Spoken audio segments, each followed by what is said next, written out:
Una de las consecuencias más importantes de la teoría de la relatividad fue establecer la relación indisoluble entre los conceptos de espacio y tiempo. Las mediciones físicas, después de el advenimiento de la teoría de la relatividad, adquieren unas connotaciones completamente diferentes de lo que se tenía antes, tal como se puede apreciar en la geometría de Minkowski, en la que se incorporan los conceptos de la teoría de la relatividad como un aspecto estructural y fundamental.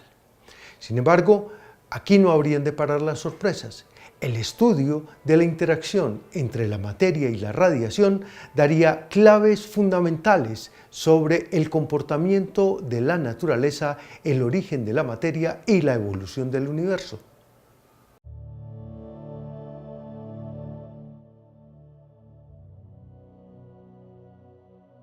Consideremos el caso de un sistema de masa m que se desplaza a velocidad constante v respecto a una pareja de observadores en reposo situados delante y detrás del móvil que en cierto momento emite dos rayos de luz monocromática en direcciones opuestas y paralelas a su desplazamiento sin cambiar de velocidad. De acuerdo con un observador en el interior del móvil, los rayos de luz emitidos tienen la misma energía y la misma frecuencia. Sin embargo, los observadores externos detectan señales luminosas de mayor y menor frecuencia que la emitida originalmente debido al efecto Doppler. El efecto Doppler consiste en la variación de la frecuencia de una onda debida al movimiento relativo entre la fuente y el observador. Cuando la fuente y el observador se acercan, la frecuencia de la onda aumenta y, en el caso contrario, disminuye. Este efecto se puede apreciar en el timbre del sonido del motor de un vehículo, que parece ser más agudo al acercarse y más grave al alejarse.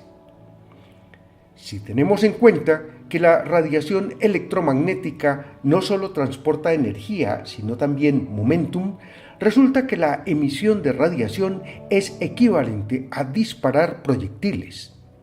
Por esta razón, un haz de luz ejerce presión sobre la superficie de los objetos que ilumina, tal como lo haría un chorro de agua o de gas. La cantidad de movimiento que transporta una onda electromagnética es E sobre c, donde E es la energía de la onda y c es la velocidad de la luz. De acuerdo con el observador en reposo respecto al cuerpo que emite las señales luminosas, este no experimenta cambio en su estado de movimiento porque la suma de la cantidad de movimiento de los dos rayos que viajan en direcciones opuestas se anula. Sin embargo, los observadores externos detectan una situación diferente. De acuerdo con el observador hacia el cual se acerca el cuerpo radiante, la frecuencia F1 de la radiación es mayor que la que declara el emisor. Por su parte, el observador del cual se aleja el cuerpo radiante detecta una radiación de menor frecuencia F2. Es necesario tener en cuenta que la energía de una onda electromagnética es proporcional a la frecuencia de acuerdo con la relación E igual a h por f, donde h es la constante de Planck.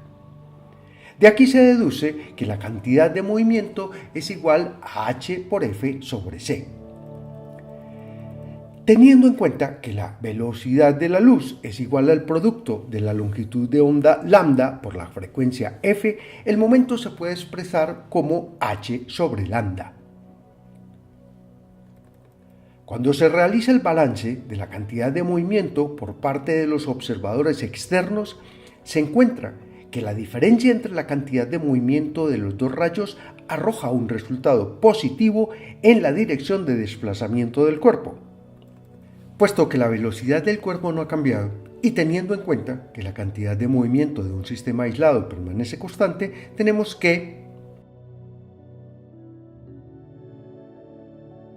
se concluye que, luego de perder energía por la emisión de radiación, la masa del cuerpo ha disminuido de acuerdo con la relación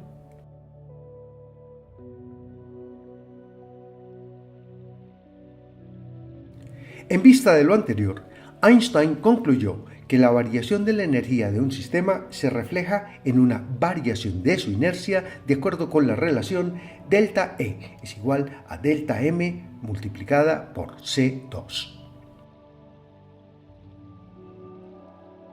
Las consecuencias para la física que se derivan de la anterior relación son de primordial importancia.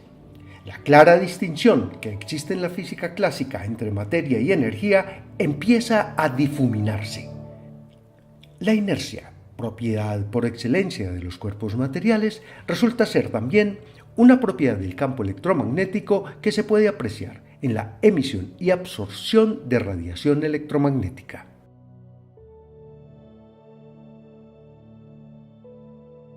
De igual manera, en 1905, luego de la publicación de un artículo en el que Einstein da cuenta del efecto fotoeléctrico e introduce el concepto de fotón, el carácter de corpúsculo usualmente asociado a la materia pasa a ser una característica de la radiación electromagnética.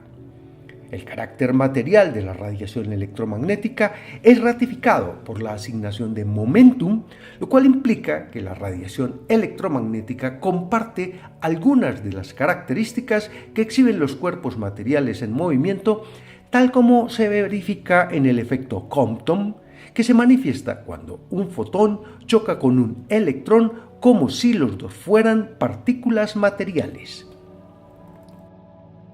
Posteriores desarrollos en el campo de la física teórica, debidamente verificados por los experimentos, habrían de reforzar esta perspectiva. Dos leyes que hasta entonces se habían erigido como los soportes fundamentales de la investigación científica, la ley de la conservación de la materia y la ley de la conservación de la energía, se convierten en una sola ley que podríamos llamar ley de conservación de la masa-energía. Debido a la gran magnitud del factor C cuadrado que aparece en la relación de equivalencia de masa y energía, se concluye que a una pequeña variación de la masa de un sistema físico se asocia una gran variación de su energía. De manera recíproca, se puede decir que una gran variación de la energía de un sistema apenas se manifiesta como una pequeña variación de su masa. Esta última situación se puede apreciar en el comportamiento de estrellas como nuestro Sol, que pierden una gran cantidad de energía radiante cada día sin que su masa se vea sensiblemente modificada, tal como se puede comprobar en la estabilidad del sistema planetario, cuya dinámica depende de la masa solar.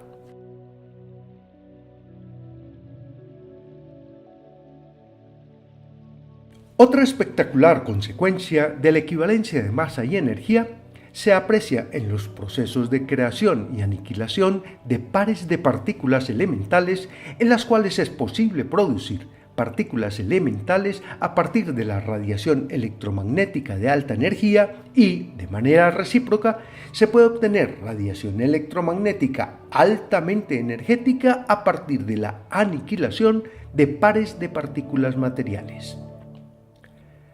A partir de los principios de la teoría de la relatividad y de la mecánica cuántica, Paul Dirac formuló una ecuación para describir el comportamiento de los electrones que devela una simetría fundamental de la naturaleza, en virtud de la cual a toda partícula material le corresponde una partícula idéntica pero de carga contraria que se denomina antipartícula.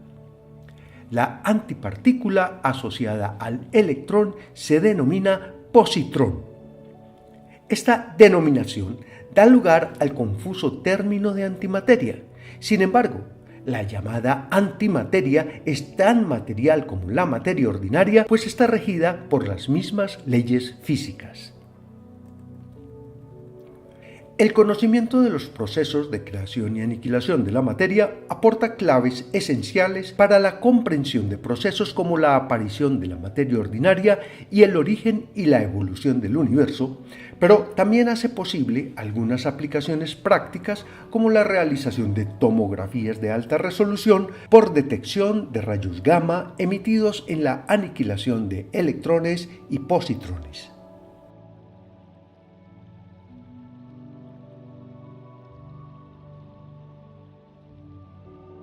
Luego de extender el principio de relatividad galileana a todos los dominios de la física, al postular el principio de relatividad especial, Albert Einstein formuló una teoría relativista de la gravitación fundamentada en la equivalencia de la inercia y la gravitación, que resulta de la imposibilidad de distinguir entre un sistema acelerado y un sistema inercial situado en un campo gravitatorio, o entre un sistema inercial libre de fuerzas externas y un sistema en caída libre. La teoría de la gravitación de Einstein recibe el nombre de teoría general de la relatividad, pues no está restringida a los sistemas inerciales como la teoría especial de la relatividad. Para entender en qué consiste la equivalencia de inercia y gravitación, consideremos el caso de un laboratorio situado en tierra que se comporta como un sistema inercial respecto a las experiencias que se realicen en su interior, tales como el lanzamiento de proyectiles o las mediciones de la velocidad y la trayectoria de la luz. A continuación, consideremos un laboratorio situado en el espacio exterior, impulsado por un motor de cohete que genera una aceleración de una magnitud igual a la aceleración de la gravedad que se puede medir en el laboratorio situado en tierra. La realización de experimentos mecánicos como el lanzamiento de proyectiles y del movimiento pendular conduce a idénticos resultados en ambos laboratorios. Ahora consideremos la trayectoria de un rayo de luz emitido por un láser orientado perpendicularmente respecto a las paredes del laboratorio cohete. Como es de esperarse, el haz de luz se desvía hacia el piso debido a la aceleración constante que experimenta el laboratorio. Al realizar el mismo experimento en el laboratorio en tierra, se obtiene idéntico resultado como consecuencia del carácter gravitacional de la inercia asociada a la energía que transporta el rayo de luz. En consecuencia, a causa de la gravitación, es imposible saber si el observador se encuentra en un sistema inercial o en un sistema acelerado. Las predicciones de la teoría general de la relatividad han sido confirmadas con precisión por una gran variedad de experimentos y observaciones realizados en los últimos 100 años, entre los cuales podemos destacar la desviación que exhibe la luz proveniente de una estrella lejana al pasar por la cercanía de cuerpos celestes de gran masa, dando lugar a efectos como el denominado lente gravitacional. Con el fin de formular en términos matemáticos adecuados la teoría general de la relatividad, Einstein utilizó la geometría desarrollada por el matemático Bernhard Riemann, cuya principal característica es que, a diferencia de la geometría de Euclides, las trayectorias mínimas o geodésicas no son líneas rectas, sino curvas que reflejan una propiedad fundamental del espacio que se denomina curvatura. De acuerdo con la relatividad general, la curvatura del espacio-tiempo está asociada con la presencia de materia y energía, a consecuencia de lo cual no solo el espacio se aparta de la geometría euclidiana, sino que el ritmo del tiempo experimenta cambios sensibles en presencia de materia y energía. Con el fin de comprender el efecto de la materia sobre el ritmo de los relojes, consideremos una plataforma rotante en la cual se encuentran dos observadores, uno de los cuales se sitúa en el centro, al que denominaremos C, y el otro, al que llamaremos B, se sitúa en el borde de la plataforma a una distancia R del centro. Un tercer observador E, situado por fuera de la plataforma, sincroniza su reloj con los dos observadores C y B. Mientras la plataforma se encuentra en reposo respecto al observador externo, todos comprueban la sincronización de sus relojes mediante el intercambio de señales luminosas. Una vez que la plataforma empieza a rotar y alcanza una velocidad angular constante omega, los observadores verifican nuevamente la sincronización de sus relojes. Dado que los observadores C y E permanecen en reposo, sus relojes conservan la sincronía, mientras que el observador B y el observador E descubren que sus relojes ya no están sincronizados y lo atribuyen al hecho de encontrarse en movimiento relativo. Sin embargo, al comparar la hora en sus respectivos relojes, los observadores B y C que se encuentran sobre la plataforma detectan falta de sincronización. Puesto que ambos se encuentran en reposo entre sí, no pueden atribuir el desfase de sus relojes al movimiento relativo. Sin embargo, hay un elemento físico que establece una diferencia entre los dos observadores, puesto que el que se encuentra en el borde B experimenta la acción de una fuerza que apunta hacia el centro de la plataforma, en tanto que C no experimenta fuerza alguna, lo cual explica la diferencia de sus mediciones temporales. La fuerza que experimenta B depende de su masa, de la velocidad lineal asociada a la rotación de la plataforma y de la distancia al centro de giro.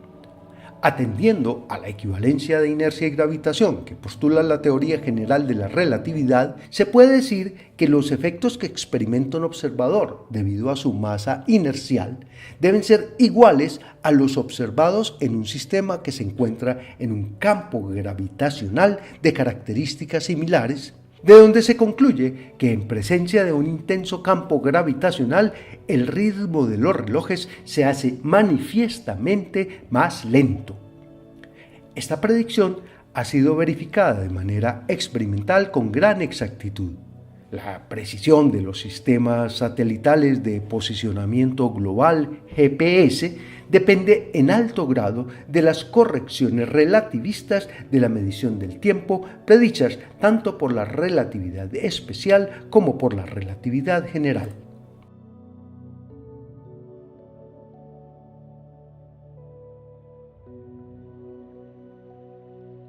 La teoría relativista de la gravitación resolvió el problema de la acción a distancia que había quedado planteado desde la publicación de los Principia en 1687, concerniente al mecanismo mediante el cual dos cuerpos interactúan gravitacionalmente de manera instantánea sin que medie entre ellos ningún vínculo físico aparente. De acuerdo con la relatividad general, la interacción gravitacional se propaga como ondas que viajan a la velocidad de la luz. Si bien una serie de observaciones sobre el comportamiento de sistemas binarios de estrellas concordaba con las predicciones relativistas solo hasta hace poco, y gracias a la utilización de un sofisticado interferómetro llamado LIGO, fue posible detectar ondas gravitacionales generadas por la colisión de dos agujeros negros, otra entidad cuya existencia había sido predicha por la teoría de Einstein.